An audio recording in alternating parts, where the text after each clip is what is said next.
La primera noche que dormí en el basurero, pensé que iba a perder al bebé. El olor era insoportable, el frío me calaba los huesos y las ratas no me tenían miedo. Tenía 19 años, 8 meses de embarazo y estaba completamente sola. Pero esa noche, entre toda esa basura encontré algo que cambiaría mi vida para siempre. Y lo que construí ahí, sobre ese terreno que nadie quería, sobre ese olor que nadie soportaba, todavía está en pie. Y los que me echaron todavía no pueden ni mirarme a los ojos. Voy a contarles una historia que nunca pensé contar. No porque me dé vergüenza, sino porque durante muchos años pensé que nadie me iba a creer. Hay cosas que uno vive que parecen mentira, que parecen inventadas. Y esta historia mía es así. Parece inventada, pero la viví yo, con este cuerpo, con estas manos que ya están arrugadas, pero que en su tiempo fueron capaces de cosas que ni yo misma entendía que podía hacer. Me llamo Fulgencia, Fulgencia Mirabel Cuartas. Nací en un pueblo que no aparece en ningún mapa, en la parte de los cerros, donde la niebla llega todas las mañanas sin que nadie la invite y donde la gente aprende a vivir con lo poco, porque lo poco es todo lo que hay. Tengo 74 años y hoy, antes de que este cuerpo me diga que ya es suficiente, necesito soltar esto. Todo esto que cargo hace décadas.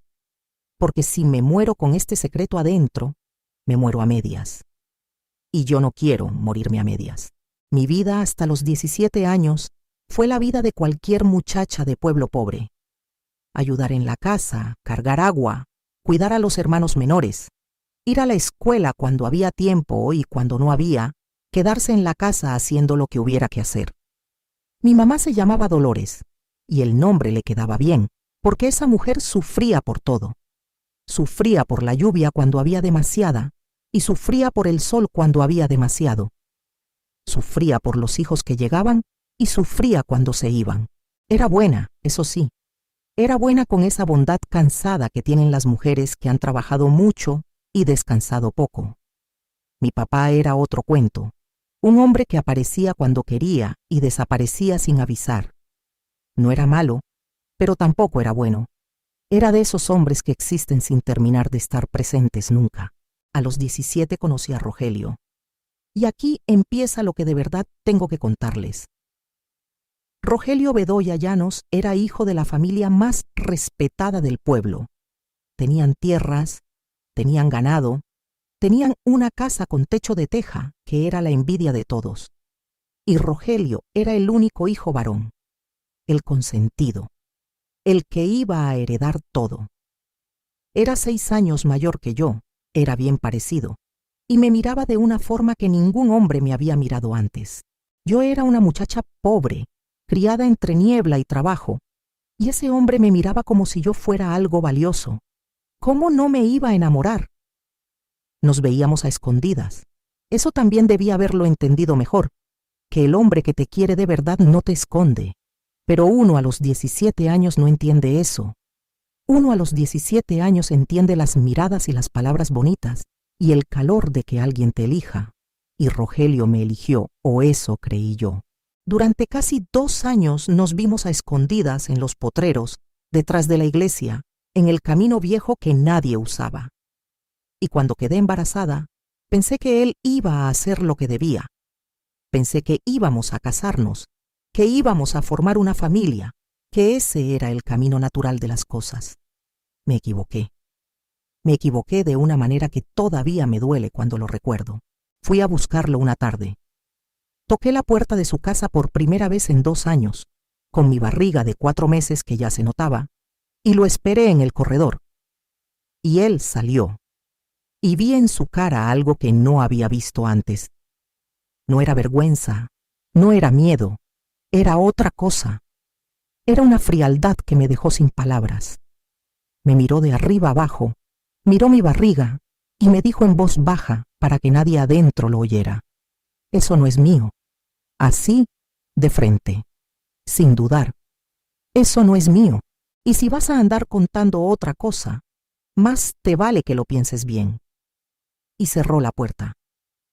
Me quedé parada en ese corredor durante no sé cuánto tiempo. El viento bajaba del cerro y me pegaba en la cara, y yo no podía moverme. Tenía 4 meses de embarazo, 17 años, y acababa de entender que estaba completamente sola. Lo que vino después fue peor todavía. La mamá de Rogelio, doña Perpetua Llanos, que era una mujer pequeña, de ojos duros como piedra de río, fue a hablar con mi mamá.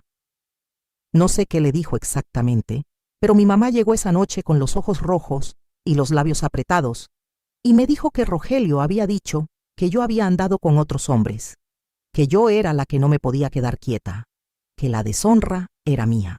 Yo intenté explicar, intenté defenderme, pero mi mamá ya tenía la historia que le habían contado y no había manera de quitársela de la cabeza. Fue entonces cuando me fui de la casa. No me echaron exactamente. Fue peor. Fue ese silencio que empieza a crecer entre las personas hasta que vivir juntas se vuelve imposible. Fue mi mamá que dejó de hablarme, mis hermanos que me miraban de reojo, el pueblo entero que empezó a murmurar. A los 6 meses de embarazo, recogí lo poco que tenía en una mochila de lona verde que había sido de mi papá, y me fui. En esa mochila llevaba una muda de ropa, un poco de comida que había guardado de a poquito, y una cosa que había encontrado semanas antes en el Camino Viejo, donde me veía con Rogelio. Un cuaderno de notas con tapas de cartón duro, rayado, con la mitad de las páginas ya escritas por alguien. El cuaderno estaba tirado en el barro, casi deshecho, pero las páginas de adentro se podían leer todavía. No supe de quién era. Lo recogí porque me pareció que tirar un cuaderno así era una pena.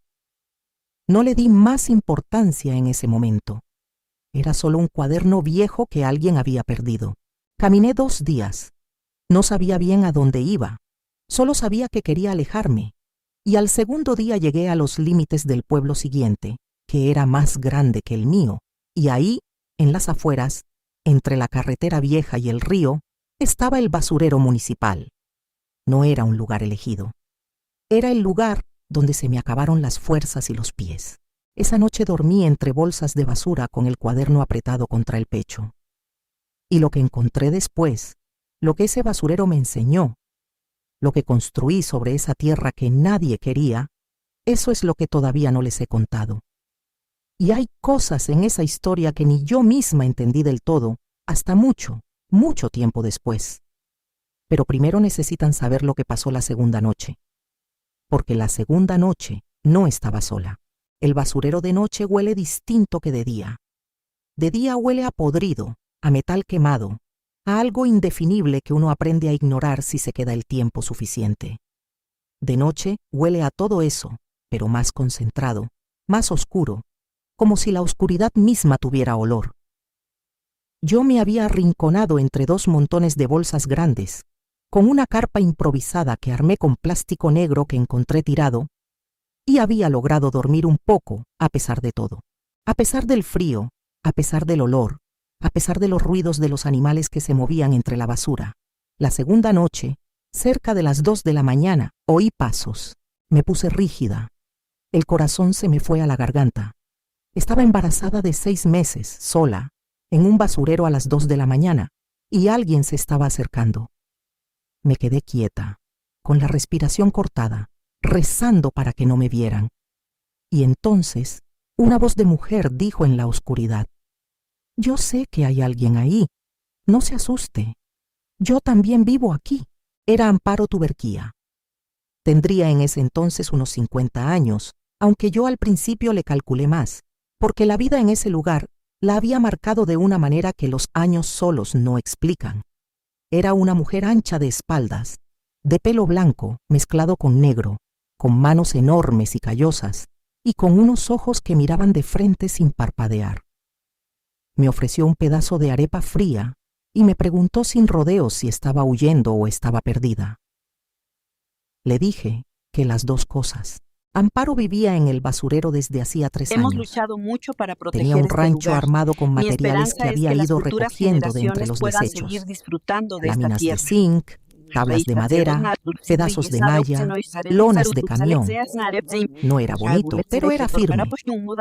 Tenía una estufa improvisada con una lata grande y vendía cosas que rescataba y arreglaba. Cartones, metales, vidrios. Había aprendido a vivir de lo que otros tiraban. Me lo contó esa noche sin quejarse, sin pedir lástima, con esa tranquilidad que tienen las personas que ya pelearon con su situación y llegaron a un acuerdo. Yo no le conté todo de primera, le conté lo suficiente, que estaba embarazada, que no tenía dónde ir, que necesitaba un lugar mientras pensaba qué hacer. Ella me escuchó sin interrumpir y al final me dijo, puede quedarse mientras no me dé problemas. Eso fue todo, sin sentimentalismo, sin lástima, un trato. Durante las primeras semanas aprendí a sobrevivir de la mano de Amparo. Aprendí qué basura servía y qué no. Aprendí que en el basurero había un orden que los de afuera no podían ver, pero que existía. ¿Quién recogía qué? ¿A qué hora llegaban los camiones? ¿Cuáles eran los días de mayor descarga? Aprendí a lavar con poca agua, a cocinar con lo que había, a cargar peso sin lastimar la barriga. Y aprendí algo que no esperaba aprender, que en ese lugar, en ese basurero, que todos los del pueblo miraban con asco, había cosas extraordinarias. Un día apareció entre la basura una bolsa con libros, libros de texto, libros de cuentos, una enciclopedia vieja con las tapas despegadas. Los rescaté todos, los limpié, los guardé. Empecé a leerlos de noche, con una vela pequeña, con el bebé moviéndose adentro, y fue leyendo esos libros que encontré algo que no esperaba. Un libro de construcción básica, estructuras simples, materiales, fundamentos. Estaba escrito para personas que no eran ingenieros, con dibujos claros, con explicaciones paso a paso. Y algo en ese libro me enganchó de una manera que no sabría explicar bien. Empecé a tomar notas en el cuaderno de tapas duras que había traído conmigo, el que había encontrado en el camino viejo del pueblo. Escribía en las páginas vacías que quedaban, junto a las notas de quien fuera que lo había usado antes.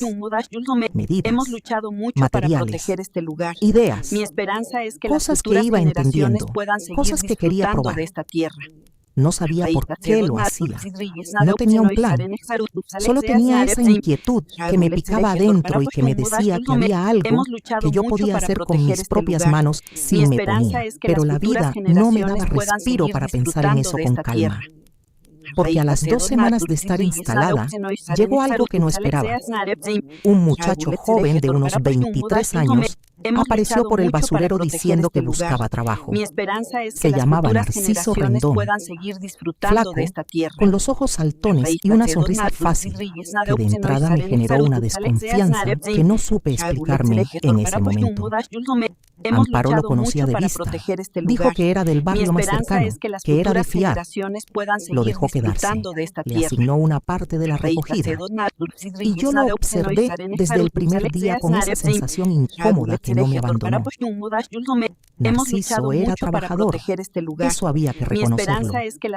Llegaba temprano, cargaba sin quejarse, arreglaba cosas, pero hablaba demasiado, preguntaba demasiado. Quería saber dónde vivía yo antes, quería saber del bebé, quería saber si había familia que me buscara. Yo respondía lo menos posible. Había aprendido en esas semanas que la gente que pregunta mucho en lugares así, no siempre pregunta por cariño. Una tarde, 15 días después de que llegó Narciso, Amparo me llamó aparte. Me dijo en voz baja, mirando hacia donde él estaba: ese muchacho me preguntó si usted se apellida Mirabel. Se me heló la sangre. Nadie le había dicho mi apellido, ni a Narciso, ni a nadie. ¿Cómo lo sabía? Pero antes de que pudiera pensar en eso con calma, me empezaron los dolores. El bebé tenía que nacer en 6 semanas. No en ese momento, pero el cuerpo a veces no espera. Me doblé sobre mí misma con un dolor que no conocía y Amparo me agarró de los brazos y me metió al rancho. Y lo que pasó esa noche fue lo más aterrador y lo más hermoso que he vivido. Mi hijo Esteban nació en un basurero, sobre una cama de cartones y lonas limpias, con Amparo de partera improvisada y el olor del mundo afuera siendo lo que era. Nació llorando, fuerte, con los pulmones bien puestos, y cuando Amparo me lo puso en el pecho, todo lo demás desapareció por un momento. El olor, el frío, el miedo, Narciso y sus preguntas, Rogelio y su puerta cerrada. Todo desapareció. Solo existía ese peso pequeño que me temblaba en los brazos. Pero Narciso desapareció esa misma noche. Se fue sin decir nada. Y yo no dormí en 3 días pensando en para qué había venido realmente y qué había ido a contar y a quién. Si alguien de afuera sabía que yo estaba ahí, lo que venía después podía ser mucho peor que lo que ya había vivido. Y yo tenía razón, aunque no sabía todavía hasta qué punto.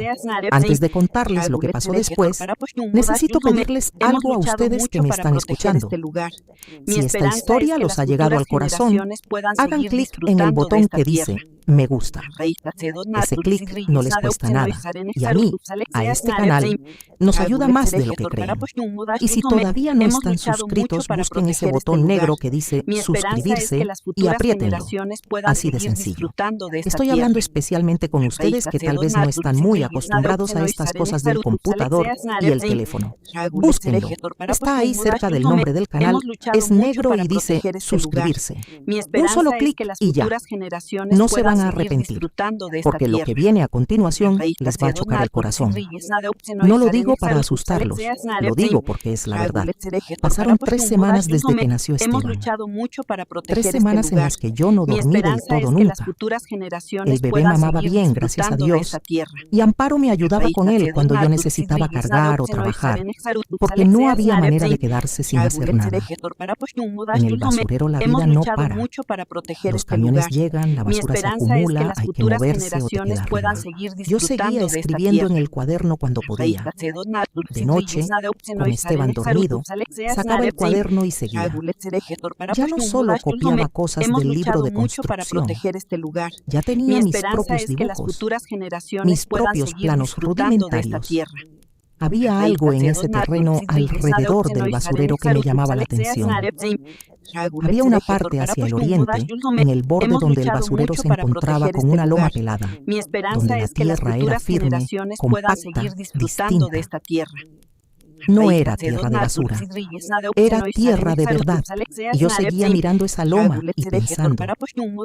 Pero una mañana, exactamente 22 días después de que Narciso desapareció, llegaron 2 hombres a caballo. No eran del pueblo más cercano, eran del mío. Los reconocí desde lejos porque uno de ellos era el hermano mayor de Rogelio, Hernán Bedoya, un hombre grande y calvo que siempre había sido el que hacía los trabajos sucios de la familia. El otro era un muchacho que yo no conocía bien, pero que usaba la ruana verde característica de los peones de la finca Bedoya. Se bajaron de los caballos. Hernán me miró a los ojos y luego miró a Esteban, que yo cargaba amarrado al pecho con un trapo. Me dijo, mi mamá manda decir que si usted se calla para siempre y no vuelve a mencionar a Rogelio, le dan una plata para que se vaya lejos, una buena plata. Hizo una pausa. Pero si no se calla, van a hacer que la vida sea mucho más difícil para usted y para eso que carga. Yo lo miré. Tenía 19 años y cargaba a mi hijo de 22 días en el pecho y les dije, díganle a su mamá que no necesito su plata. Se fueron. Amparo, que había escuchado todo desde atrás, me dijo esa noche, usted acaba de ganarse un problema grande. Y tenía razón, pero yo tampoco podía hacer otra cosa. Si aceptaba esa plata, Le estaba diciendo a mi hijo desde el primer día de su vida que su existencia era un secreto que había que esconder. No podía. Lo que yo no sabía era que ese no fue el único mensaje que mandó doña Perpetua Llanos. 2 semanas después, una mujer del municipio, una mujer que manejaba un almacén de materiales de construcción a 3 kilómetros del basurero, apareció un día caminando entre la basura con cara de estar buscando algo. Se llamaba Rufina Céspedes. Tendría unos 45 años, bien vestida para ser un martes en el basurero, con el pelo recogido y unas manos que no eran manos de trabajo manual. Me encontró y me dijo que venía de parte de doña Perpetua a ofrecerme trabajo. Trabajo de verdad, dijo. En mi almacén, usted cuida al niño mientras trabaja, yo le doy cuarto y comida. Nada de vivir en esta mugre. Amparo no me miró cuando Rufina habló. Eso me llamó la atención. Le pregunté a Amparo después qué sabía de Rufina Céspedes, y Amparo tardó demasiado en responder. Es una mujer de negocios, dijo al fin. Tiene conexiones con mucha gente. Con la familia Bedoya, le pregunté. Amparo no respondió. Y ahí fue cuando entendí que Amparo, que era la única persona en el mundo en quien yo confiaba, me estaba ocultando algo. No sé si por miedo, no sé si por conveniencia, pero algo me estaba ocultando. Y esa noche, mientras Esteban dormía y el viento movía las láminas del rancho, yo abrí el cuaderno en la primera página que tenía escrita por la otra persona, la desconocida, la que lo había perdido en el camino viejo 2 años antes. Y fue entonces cuando vi, por primera vez de verdad, lo que estaba escrito en esas páginas. Lo había leído antes por encima, sin entender del todo la importancia. Pero esa noche lo leí despacio. Y lo que decía en ese cuaderno era algo que nadie en ninguno de esos 2 pueblos tenía por qué saber todavía. Algo que lo cambiaba todo. Algo que hacía entender por qué la familia Bedoya había mandado hombres a caballo y mujeres de negocios y dinero. El cuaderno no era de cualquier persona, y lo que tenía escrito adentro era el verdadero motivo de todo. No yo, no el bebé, no el escándalo ni el apellido. Lo que tenía escrito adentro era el motivo por el que querían que yo desapareciera de verdad. Les voy a decir lo que encontré en ese cuaderno. Pero primero necesito que entiendan algo. Yo no era una persona instruida. Había ido a la escuela lo que había podido. Sabía leer bien, sabía sumar y restar, pero nunca había visto un documento de ese tipo en mi vida. Tardé días en entender del todo lo que significaba. Noches con el cuaderno abierto y Esteban dormido al lado, pasando las páginas una y otra vez, leyendo las letras de esa persona desconocida que había perdido ese cuaderno en el camino viejo. Era un cuaderno de levantamiento de tierras, planos borradores, medidas, notas técnicas. Y entre esas notas había una cosa que se repetía varias veces: coordenadas de un terreno, y al lado de esas coordenadas, anotaciones sobre lo que estaba debajo de ese terreno, palabras que yo no conocía del todo, pero que el libro de construcción que había encontrado en la basura me ayudó a entender. Arcilla especial, un tipo de suelo con propiedades poco comunes, y una nota que decía: terreno contiguo al basurero municipal, ladera oriental. Valor potencial extraordinario. Propietario actual, desconocido. La ladera oriental del basurero. La loma firme que yo llevaba meses mirando y que me llamaba la atención sin saber por qué. Ese terreno no era de la familia Bedoya, pero ellos sabían lo que había debajo. Y por alguna razón, ese cuaderno que les pertenecía o que habían encargado hacer, había terminado perdido en el camino viejo donde yo me encontraba con Rogelio. y yo lo había recogido y lo había traído sin saber, y ahora estaba en mis manos. ¿Entendieron? No me querían callar por el bebé. Me querían callar porque pensaban que yo sabía algo sobre ese terreno. Y aunque yo no lo había sabido hasta ese momento, ahora sí lo sabía. Lo primero que hice fue copiar toda la información relevante del cuaderno en papeles sueltos que escondí en 3 lugares distintos. Lo segundo fue ir a hablar con Amparo. Le puse el cuaderno abierto delante. Le señalé las coordenadas y le pregunté directamente: ¿cuánto tiempo llevas sabiendo tú de esto? Amparo respiró hondo, se sentó en el borde de su catre y me dijo: desde antes de que usted llegara. Dijo que Rufina Céspedes le había ofrecido plata hace más de un año para que le avisara si alguien llegaba preguntando por ese terreno o cargando documentos, que ella no sabía exactamente qué buscaban, pero que sospechaba que era algo de tierras. Y cuando llegó Narciso haciendo preguntas sobre mí, Amparo le dijo lo que sabía porque tenía miedo. Me lo dijo así, sin excusas, con los ojos bajos pero diciéndolo. Yo no dije nada durante un rato largo. Luego le dije: ¿y lo del terreno? ¿Usted también me iba a entregar eso? No, dijo ella, y la miré a los ojos y le creí. No porque tuviera razones para creerle después de lo que acababa de confesar, sino porque conocía su cara y conocía el tono de su voz, y en ese momento, en ese tono, no había mentira. Entonces ayúdeme, le dije, y Amparo, que era la persona más pragmática que he conocido en mi vida, me preguntó: ¿ayudarle a qué exactamente? Le señalé la loma oriental. Le mostré las notas del cuaderno. Le expliqué lo que había leído. Y le dije que ese terreno no tenía dueño registrado que lo decía ahí, que si alguien lo reclamaba formalmente antes de que la familia Bedoya lo hiciera, ese alguien tendría derechos sobre él.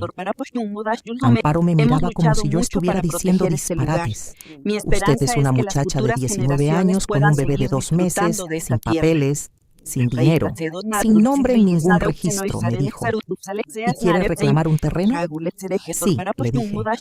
Y lo primero que hice a la mañana siguiente fue ir caminando los 3 kilómetros hasta el municipio, con Esteban amarrado al pecho y el cuaderno guardado en la mochila de lona verde, a buscar la oficina de registros de tierras. No sabía bien qué iba a decir cuando llegara, pero sabía que tenía que llegar antes de que llegaran ellos. Lo que encontré en esa oficina y la persona que estaba sentada detrás de ese escritorio fue algo que no me esperaba. Y eso cambió todo. No solo la historia del terreno, todo, incluyendo cosas que yo pensaba que ya estaban cerradas para siempre. El señor que estaba detrás del escritorio de la oficina de registros se llamaba Ezequiel Morantes. Era un hombre de unos 60 años, con anteojos gruesos y una calma de persona que ha visto pasar muchas cosas sin alarmarse. Me miró entrar con mi bebé amarrado al pecho y mi mochila de lona y me preguntó en qué le podía ayudar. Sin desprecio, sin mirarme de arriba abajo, con una normalidad que en ese momento me pareció un regalo. Le conté lo esencial, que había encontrado un cuaderno con levantamiento de tierras, que ese cuaderno señalaba un terreno sin propietario registrado, que yo había estado viviendo en terrenos contiguos por más de 6 meses. El señor Ezequiel me escuchó sin interrumpirme. Luego me pidió el cuaderno. Lo revisó despacio, página por página, con cuidado. Y cuando llegó a cierta página, se detuvo. Me miró por encima de los anteojos y me dijo: ¿sabe usted de quién era este cuaderno? Le dije que no. Me dijo un nombre que nunca he olvidado. Un nombre que en ese momento no me dijo nada, pero que después me lo explicó todo. El cuaderno pertenecía a un topógrafo que había trabajado para la alcaldía 2 años atrás, contratado para levantar un mapa de tierras sin registro en los alrededores del municipio. Ese topógrafo había muerto en un accidente de carretera 8 meses después de hacer ese trabajo. Y el mapa que había levantado nunca había llegado a la alcaldía de manera oficial. Los originales habían desaparecido. Solo quedaba ese cuaderno que yo tenía en las manos. Me quedé fría. Así que el cuaderno no se había caído por accidente en el camino viejo. O sí se había caído, pero no era un accidente sin importancia. Ese cuaderno había estado circulando. Alguien lo había tenido. Alguien lo había llevado por ese camino. El señor Ezequiel me preguntó si yo tenía algún familiar, algún conocido con tierra o con nombre, que me pudiera respaldar en una solicitud formal. Le dije que no. Me quedé callada un momento y luego le dije: Señor, yo no tengo a nadie, pero llevo más de 6 meses viviendo en esos terrenos. Tengo un hijo nacido ahí. Y tengo ese cuaderno, que usted mismo me acaba de decir que es el único registro existente de ese trabajo topográfico. El señor Ezequiel me miró durante un rato largo y luego hizo algo que no esperaba. Sacó un formulario de un cajón y lo puso frente a mí. Llene esto, me dijo. Yo la voy a orientar. Lo que vino después fue un proceso largo, lleno de trabas, de papeles, de personas que me miraban como si yo estuviera perdiendo el tiempo o estuviera loca.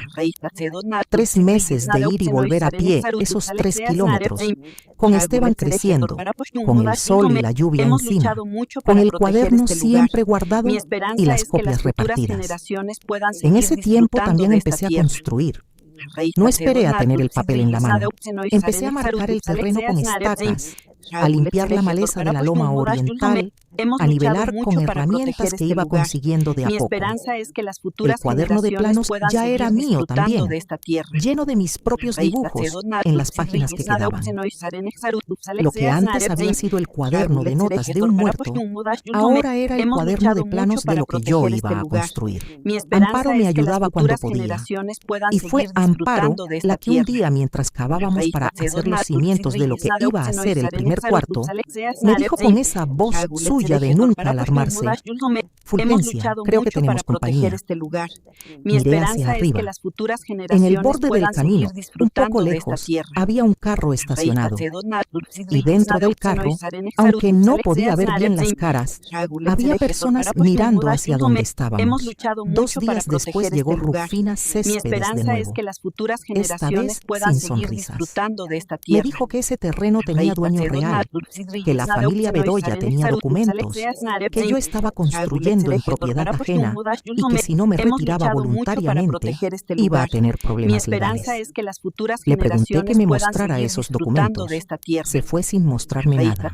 La solicitud formal de adjudicación de terreno sin registro llegó a mi favor 16 meses después de ese primer día en la oficina con el señor Ezequiel. 16 meses de lucha, de papeles, de ir a dormir con el bebé y el miedo y la determinación revueltos. El señor Ezequiel, que nunca me cobró nada, me explicó después que la familia Bedoya había intentado presentar documentos, pero que esos documentos tenían inconsistencias que el mismo topógrafo muerto había señalado en notas que aparecían en el cuaderno. En el cuaderno que yo tenía, en el cuaderno que empezó siendo un objeto sin importancia que recogí del barro de un camino viejo. Cuando recibí el papel con mi nombre, con el terreno a mi nombre, fui directamente al basurero. Me senté en el filo de la loma oriental, con Esteban en las piernas, y abrí el cuaderno. Lo abrí por la primera página, la que tenía la letra del topógrafo muerto. Y debajo de su letra, en las páginas de adentro, estaban todos mis planos. Los dos se mezclaban, lo de él y lo mío, como si 2 personas que nunca se conocieron hubieran construido algo juntas sin saberlo. Ese cuaderno que empezó tirado en el barro se había convertido en el documento más importante de mi vida. Lo que construí en ese terreno no fue un rancho, fue un centro, un lugar para mujeres en situaciones difíciles, seguir un disfrutando de lugar esta donde tierra. podían llegar sin tener nada y salir teniendo algo. Empecé con 4 paredes y un techo. En 10 años tenía 12 cuartos, una huerta, una sala de formación, una bodega. Todo construido de a poco, con materiales rescatados y materiales comprados, con manos mías y manos de mujeres que llegaban sin saber nada y aprendían mientras construían. Porque eso fue lo que hice yo. Aprendí mientras construía y les enseñé lo mismo a ellas. La familia Bedoya nunca recuperó ese terreno. Doña Perpetua Llanos murió años después sin haber podido.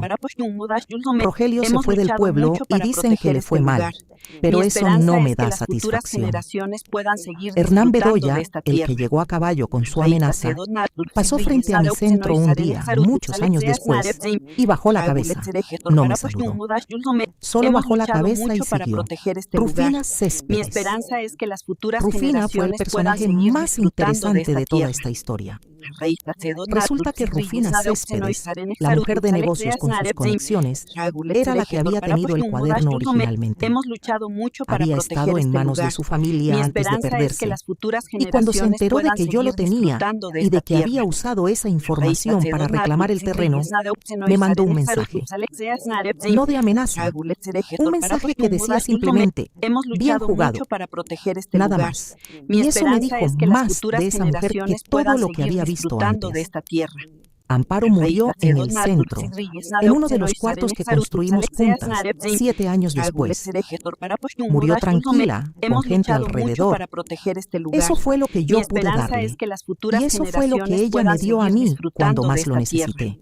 Ahora bien, hay algo que no les he dicho y que tengo que decirles, porque yo dije que iba a contar esta historia completa. Cuando la solicitud del terreno estaba siendo peleada, hubo un momento en que las cosas se pusieron muy difíciles.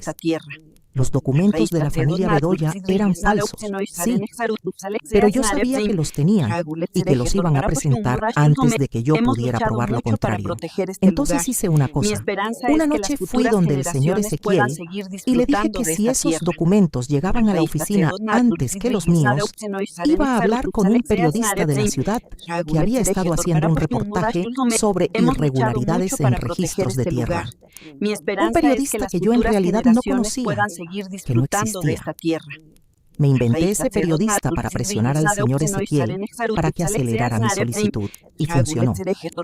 El señor Ezequiel aceleró el proceso y mis documentos llegaron primero. ¿Estaba mal? No lo sé. No me arrepiento. Si hubiera esperado jugando limpio, el terreno no habría quedado en mis manos. Y el centro que construí ahí ha ayudado a cientos de mujeres en 30 años. Entonces a mí me parece que lo que hice estuvo bien. Pero hay gente que no opina lo mismo. Y está bien que no opinen lo mismo. Cada quien carga lo suyo. El cuaderno todavía lo tengo. Está guardado en una caja de madera que hicimos en el centro hace años. Las tapas de cartón están resecas. La mochila de lona donde lo cargué ya no existe, pero el cuaderno sí. Las páginas del topógrafo muerto y las mías juntas. Un hombre que no conocí y una muchacha que llegó embarazada al basurero construyeron algo juntos sin saberlo. Eso es lo que más me gusta de esta historia. Que la vida une a las personas de maneras que no se pueden planear. Antes de despedirme, quiero pedirles algo con todo el cariño que tengo. Si esta historia les llegó al corazón, denle me gusta al video. Ese corazoncito o ese pulgar que aparece abajo. Un solo clic. Y si todavía no están suscritos, busquen ese botón negro que dice suscribirse. Está cerca del nombre del canal y apriétenlo. Así de fácil. Sé que muchos de ustedes no están muy acostumbrados a estas cosas, pero es un solo botón y se lo agradezco de corazón. Y si quieren dejar un comentario, díganme. ¿Conocen a alguien que haya tenido que construir algo desde cero en un lugar que nadie quería? ¿Les ha pasado que la vida los pone donde menos esperan y tienen que encontrar la manera? Cuéntenme. Me importa saberlo. Todos los días los esperamos aquí con nuevas historias. Hemos luchado Historias mucho para reales, proteger este lugar. historias que duelen Mi y que esperanza enseñan, es que las futuras historias de mujeres que no generaciones se puedan seguir rindieron, disfrutando aunque de esta tuvieron tierra. 1000 razones para hacerlo. Perdónenme si el video fue largo.